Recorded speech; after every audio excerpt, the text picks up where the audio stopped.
This is Alana attending by Bioblogs. My name is Muhammad Abbas. I am a consultant psychologist.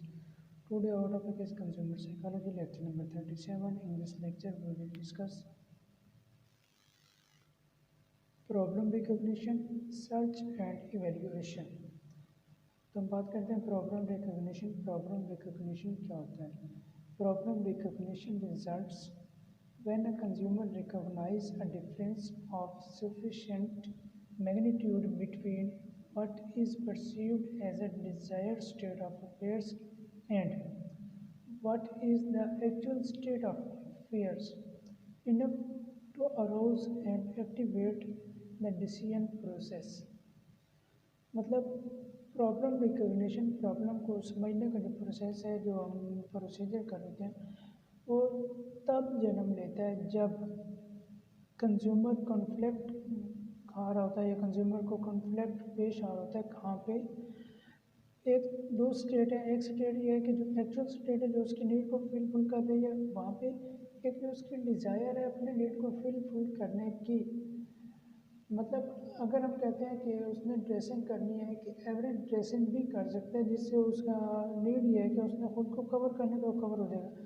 तो दूसरा ये है कि उसने ड्रेसिंग तो कर लिया, खुद को कवर तो करना है, लेकिन खुद को कवर करने के लिए वो चाहता है कि नहीं, मेरा आला ब्रांड की ड्रेसिंग हो, अच्छी ड्रेसिंग हो, हाई क्वालिफाइड ड्रेसिंग हो, हाई क्वालिटी की हो।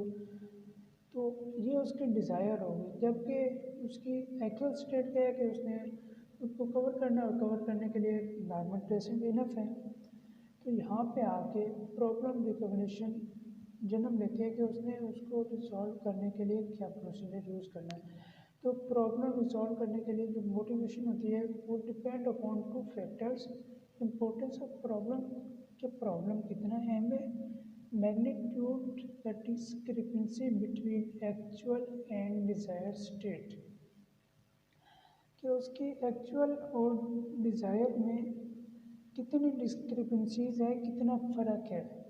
ये दो चीज़ें होती हैं जो बंदे को मोटिवेट कर देते हैं किस चीज़ के लिए? प्रॉब्लम को रिकॉग्नाइज करके देन डिसीजन करने के लिए। अगर हम बात करें इम्पोर्टेंस ऑफ प्रॉब्लम की, कि प्रॉब्लम की अहमियत क्या है, तो प्रॉब्लम किस नोयत का है, क्या चीज़ ख़रीदना चाह रहा है, उसकी रिक्वायरमेंट्स क्या है, उसके गोल क्या है, मकसद क्या है। अगर हम यहाँ पे बात करते हैं कि एक बंदा को फूड आइटम्स ख़रीदने हैं, तो उसका क्लॉथिंग की निस्बत, ड्रेसिंग आइटम्स की निस्बत वो ज़्यादा प्रॉब्लम है कि ड्रेसिंग तो वो ओल्ड भी मतलब यूज़ कर सकता है, जो उसके पास ऑलरेडी पड़ी हो, और जो उसने एक अपना ड्रेस बनवाया वो लॉन्ग टाइम तक चल सकता है। जबकि फूड जो है वो तो उसे एक दिन में 2 से 3 टाइम तो लाजमी खानी होती है ना। तो वो उसका प्रॉब्लम की नोयत ज़्यादा होगी, ज़्यादा इम्पोर्टेंट होगा दैन ड्रेसिंग की। अब बात आ जाती है एक्चुअल एंड डिज़ायर स्टेट की डिस्क्रिपेंसी की। तो वो डिसीजन अगर एक्चुअल स्टेट और डिज़ायर स्टेट में इतने ज़्यादा फ़र्क नहीं है, वो मिलते जुलते हैं, उनकी डिस्क्रिपेंसी इक्वल आ रही हैं, दैन तो उसके लिए डिसीजन आसान होगा, मोटिवेट होगा कि वो डिसीजन। अगर उसकी डिज़ायर उसकी एक्चुअल से काफ़ी ज़्यादा आ रहे हैं, उसके डिस्क्रिपेंसीज में फ़र्क आ रहा है। डिस्क्रिपेंसीज का मतलब है कि उनमें दोनों में डिफरेंस क्या आ रहा है, बुनियादी फ़र्क क्या आ रहा है, उसका रिजल्ट क्या आ रहा है। तो अगर तो वो ज़्यादा आ रहा है तो देन उसके लिए डिसीजन में थोड़ा मुश्किल होगी करने की, कि वो डिज़ायर को फुलफिल करे या अपनी बेसिक नीड को, एक्चुअल स्टेट को। तो इसके लिए वो अपने फिर अदर सोर्स देखेगा कि क्या वो डिज़ायर को फुलफिल कर सकता है या नहीं। इसके बाद हमारे पास इसमें आ जाता है कि कंज्यूमर डिलेइंग परचेज प्रोसेस, कि कंज्यूमर कौन सी ऐसी चीज़ें होती हैं या कौन से ऐसे पॉइंट है जिसकी वजह से उसका परचेजिंग प्रोसेस डिले होता है। तो इसमें हमारे पास 4-5 जो मेजर फैक्टर हैं उनको हम डिस्कस करते हैं। नंबर 1 हमारे पास आ जाता है डिफ़िकल्टी सिलेक्टिंग, कि उसके पास मल्टीपल ब्रांड्स होते हैं। एक मतलब अगर हम ड्रेसिंग की बात करें तो ड्रेसिंग के लिए उसके पास मल्टीपल ब्रांड होंगे, मल्टीपल क्वालिटीज़ होंगी, तो वो वहाँ पे जाके थोड़ा कंफ्यूज होगा कि डिसीजन कौन सा ब्रांड अच्छा है, उसकी रीज़नेबल प्राइस भी और अच्छा भी है। तो एक फैक्टर तो ये होता है कि जब उसके पास मल्टीपल चीज़ें आ जाती हैं, वहाँ पे उसके लिए सिलेक्शन मुश्किल हो जाती है, जिसकी वजह से उसका परचेजिंग प्रोसेस डिले होता है। दूसरा उसके पास आ जाता है time and pressure. Some time ऐसा होता है कि कंज्यूमर के पास टाइम ही नहीं होता, अगर टाइम होता तो देन मार्केट का टाइम एंड हो चुका था, वो बंद हो चुके थे, जिसकी वजह से कोई कंज्यूमर एट द टाइम अपनी परचेजिंग नहीं कर सकता। या प्रेशर्स होते हैं, मल्टीपल प्रेशर होता है, मतलब अगर हम ऑफिस की बात करें तो वहाँ पे बॉस का प्रेशर होगा, बॉस छुट्टी नहीं दे रहा होगा। जो थर्ड हमारे पास पॉइंट आ जाता है perceived risk of product performance. Consumer बहुत दफ़ा ऐसा होता है कि कोई प्रोडक्ट तो ख़रीदना चाह रहा होता है, लेकिन उसको रिस्क होता है, डर होता है कि पता नहीं इसकी परफॉर्मेंस कैसी होगी, या मेरे गोल्स मेरे डिज़ायर को फुलफिल करेगी, मेरी नीड को जिस मकसद के लिए मैं ले रहा हूँ वो पूरा होगा भी सही या नहीं। चौथा आ जाता है अनसर्टेनिटी, मतलब गैर यकीनी कैफियत, जिसके वजह से हम अक्सर औकात हम देखते हैं कि जो हमारा कंज्यूमर होता है किसी प्रोडक्ट के बारे में जिसके बारे में वो ऑलरेडी अवेयर नहीं होता, या उसके पास ऑथेंटिक इन्फॉर्मेशन नहीं होती, या ब्रांड काबिल एतबार नहीं होता, वहाँ पे हमारा जो कंज्यूमर होता है वो डबल माइंडेड हो जाता है, गैर यकीनी कैफियत का शिकार हो जाता है।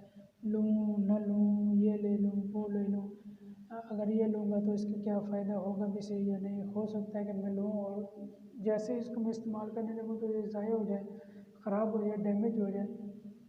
तो चौथा पॉइंट हमारा अनसर्टेनिटी होता है। उसके बाद हमारे पास आ जाता है टास्क अवॉइडेंस एंड अनप्लेजेंटनेस, तो मतलब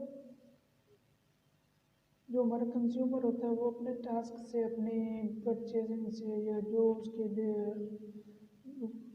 जिम्मे काम होता है उससे वो अवॉइड कर रहा होता है, उसमें उसको इंटरेस्ट ही नहीं ले रहा होता। कि फॉर एग्ज़ाम्पल अगर आपने देखोगे कि हमारे यहाँ मेल हजरात होते हैं तो शॉपिंग में इतना इंटरेस्ट ही नहीं लेते हैं, मतलब उनकी फीमेल या मिसेज होती हैं जो जाके परचेज़ कर रही होती हैं, स्पेशली रूरल एरियाज़ में ऐसा बहुत देखने को मिलता है। तो मतलब जो हमारा कंज्यूमर होता है वो उसको अवॉइड करता है, उसमें इंटरेस्ट ही नहीं लेता, छोड़ो यार बाद में ले लेंगे, देखी जाएगी। तो ये था हमारा प्रॉब्लम रिकग्निशन, जिसमें हमारे पास डिलेइंग फैक्टर क्या आते हैं वो भी हमने डिस्कस किया है। प्रॉब्लम को रिकॉग्नाइज कब किया जाता है, उसके लिए हमारे पास कौन कौन से फैक्टर हैं। तो आगे हमारे पास आ जाता है सर्च एंड इवेल्यूएशन। जब कंज्यूमर प्रॉब्लम को रिकॉग्नाइज कर लेता है, उसे पता चल जाता है कि जी वाकई मेरी ज़रूरत है, यहाँ पे मुझे मसला है, जब तक मैं कोई चीज़ नहीं ख़रीदूँगा। अगर मतलब हम स्टूडेंट की बात करते हैं तो वो कहता है कि हाँ जब तक मेरे पास लैपटॉप नहीं होगा तो मेरी पढ़ाई प्रॉपर वे से नहीं हो सकती, मैं अच्छी पढ़ाई नहीं कर सकता, लैपटॉप मेरे लिए ख़रीदना ज़रूरी है और ये एक मसला है। देन अगला प्रोसेस क्या होगा, सर्च करेगा, इवेल्यूएट करेगा कि मैंने कहाँ से ख़रीदना है, कौन सा लैपटॉप ख़रीदना है, क्या फ़ीचर्स होने चाहिए, मेरी डिमांड क्या है, मेरी नीड क्या है, या अगर मेरी डिज़ायर है तो वो क्या है। सर्च होता क्या है, किसी चीज़ के बारे में इंफॉर्मेशन हासिल करना जिसमें हम मेंटली भी एंड फिज़िकली दोनों तरीके से इन्वॉल्व होते हैं। फॉर एग्जांपल मैंने जहाँ अभी ऊपर एग्जांपल दिया कि एक स्टूडेंट है जो लैपटॉप खरीदना चाह रहा है, तो वो सर्च करने के लिए क्या करेगा, वो मार्केट में जाएगा, उसके बारे में सोचेगा, वहाँ पे जाकर उसको देखेगा, उसकी कंडीशन देखेगा, अपनी ज़रूरत को देखेगा कि क्या ये मेरे पास जो लैपटॉप है ये मेरी ज़रूरत को फिलफिल करेगा या नहीं करेगा। तो फिज़िकली भी बंदा इसमें इन्वॉल्व हो होता है जो हमारे कंज्यूमर है, तो और मेंटली भी इन्वॉल्व हो होता है। उसके इसमें हमारे पास सर्च में हमारे पास जो पहला पॉइंट होता है source of information for consumer information. Consumer के और सर्चर में इंफॉर्मेशन कहाँ से मिलेगी, उसके सोर्सेज क्या हो गए। फर्म मार्केटिंग एफर्ट्स, हमने देखा होगा कि बहुत सारी फर्म्स हैं जो अपनी चीज़ों की मार्केटिंग कर रही होती हैं, एडवर्टाइजमेंट कर रही होती हैं through electronic media, paper media, social media, जो भी हमारे पास चैनल्स होते हैं जिसमें अपने प्रोडक्ट को इंट्रोड्यूस करवा रहे होते हैं, प्रमोट कर रहे होते हैं। उसके बाद हमारे पास आ जाता है सोशो कल्चर इन्वायरमेंट। जो हमारा इन्वायरमेंट है वो हमें किस तरह से उस सर्च में हेल्प आउट करता है, जिसमें हमारे पास फैमिली आ गई, इनफॉर्मल सोर्स आ गया, नॉन कमर्शियल सोर्स आ गया, सोशल क्लास आ गई, कल्चर एंड सब कल्चर उसमें इन्वॉल्व होता है। अगर हम फैमिली की बात करते हैं तो अगर हम लैपटॉप की एग्जांपल ही ले रहे हैं यहाँ पे, तो जो हमारे फैमिली मेम्बर्स होंगे वो हमें बता रहे होंगे कि अगर उनको आइडिया होगा कि वो अच्छा बेटा हमने ये लैपटॉप यूज़ किया था तो ये ऐसा था, आप ये करें तो इसके अच्छे रिजल्ट्स होंगे। या हमारे पास इनफॉर्मल सोर्स आ जाता है, हमारे दोस्त हो गए, हमारे पीयर्स हो गए जो ऑलरेडी उस चीज़ को यूज़ कर चुके होते हैं। उसके बाद हमारे पास नॉन कमर्शियल सोर्स आ जाता है। नॉन कमर्शियल सोर्स में भी वही हमारे दोस्त वगैरह आते हैं जो प्रॉपर कमर्शियल में नहीं होते, वो अपने एक्सपीरियंस बेस में भी बता रहे होते हैं। उसके बाद हमारे पास आ जाता है consumer undertake search in order to find out about, कि कंज्यूमर किस तरह चीज़ को सर्च आउट कर रहा होता है। सबसे पहले उसने प्रोडक्ट देखनी है कि उसने ख़रीदना क्या है, कहाँ से ख़रीदना है, दैन उसने देखना है कि उसकी प्राइस क्या होगी। उसके बाद उसने उसके स्टोर एक्ट वगैरह देखने होते हैं। इसके बाद हमारे पास आ जाती है टाइप्स ऑफ सर्च। सर्च के हमारे पास टाइप्स क्या होंगे। नंबर 1 पे हमने डिस्कस किया source of information for consumer, जिसमें हमारे पास आता है form marketing efforts, socio culture environment. Second one पे हमारे पास आ जाता है type of search. Type of search में हम बात करेंगे कि सर्च की कैटेगरीज क्या होती हैं और वो किस तरह से हेल्प आउट कर रही होती है कंज्यूमर को डिसीजन मेकिंग में। तो हमारे पास जो मेन कैटेगरीज आती हैं वो दो कैटेगरीज होती हैं, इंटरनल सर्च, एक्सटर्नल सर्च। ये दोनों categories based on the source होती हैं कि हमारे पास सोर्स इंफॉर्मेशन की बेस पे हम इसको सर्च करते हैं। उसके बाद हमारे पास आ जाता है बेस अपॉन द पर्पस, कि मकसद क्या होता है। मकसद बेस हमारी सर्च क्या होती है, जिसमें हमारे पास आ जाती है free, purchase search, on going search. तो पहले हम बात करते हैं search based upon the source, जिसमें हमारे पास internal search and external search आती है।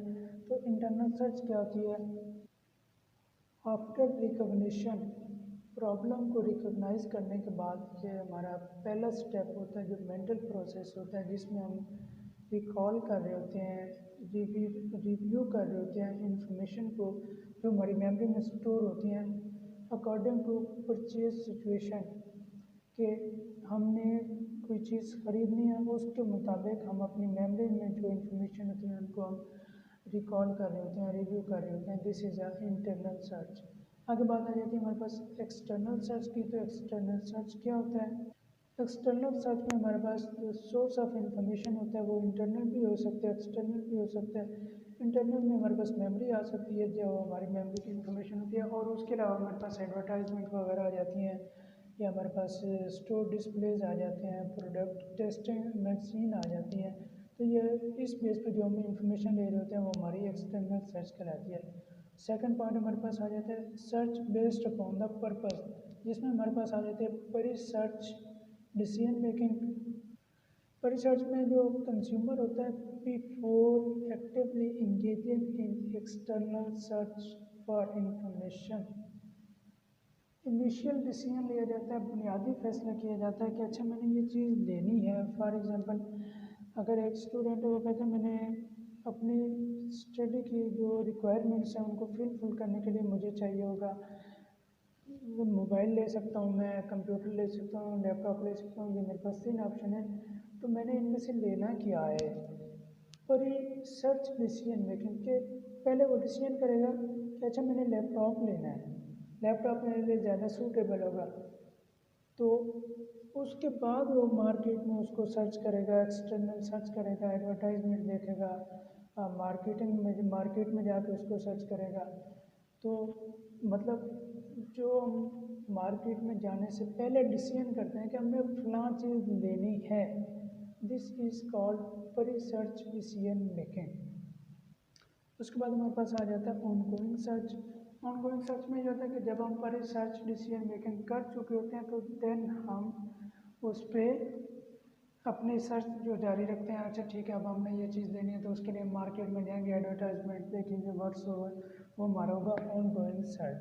तो आज का हमारा ये टॉपिक था जिसमें हमने कवर किया problem recognition, search and evaluation, जिसमें सर्च एंड इवैल्यूएशन में हमारे पास आता है source of information for consumer, types of search.